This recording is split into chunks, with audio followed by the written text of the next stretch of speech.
motorists are still confused about the yellow boxes introduced by the Nairobi County government at junctions in the Central Business District. The County Executive for Transport, however, says the motorists have a grace period of at least 2 months before the new traffic rule is implemented. Our special correspondent Alex Chamwada has more.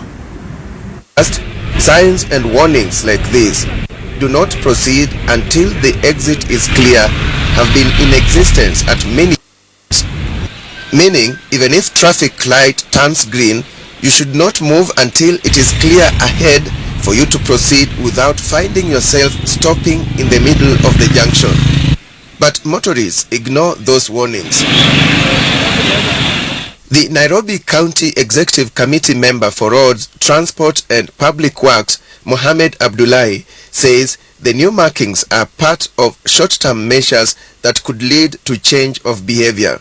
We are seeing an increased number of motor vehicle registration in Nairobi. The situation is getting worse by the day, so we have to keep experimenting things here and there to ensure that Nairobi keeps moving.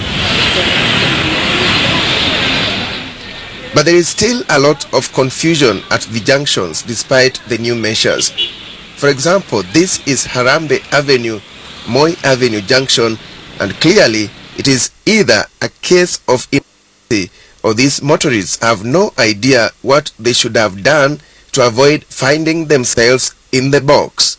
Green means you go, but where are you going to? Because ahead of you, the direction you're supposedly going is already locked up. So where are you going?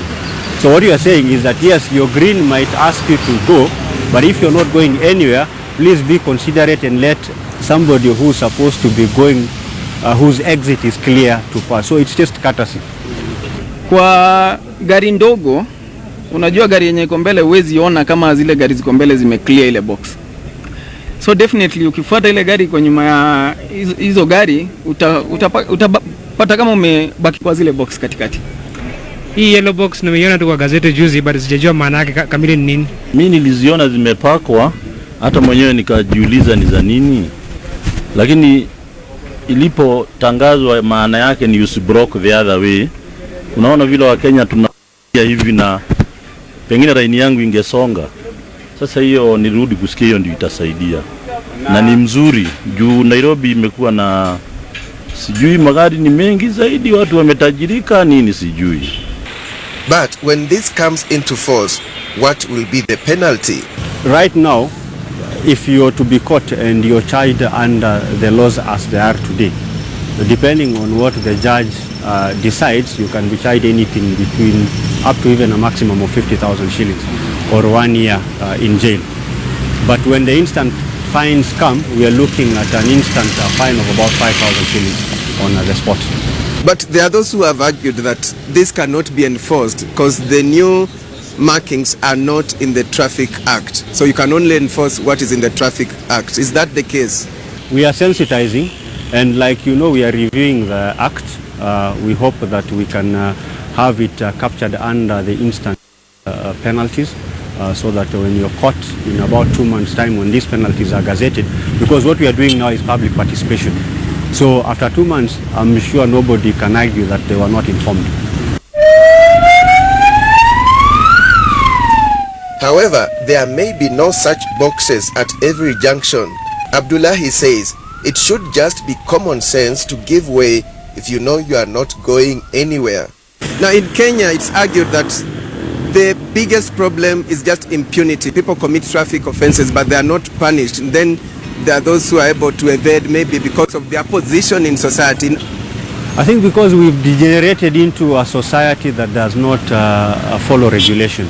And this is what we need to start addressing. We need to reclaim our dignity as a society and to be a bit courteous, learn to obey the rules, because that is what makes all of us a sober society.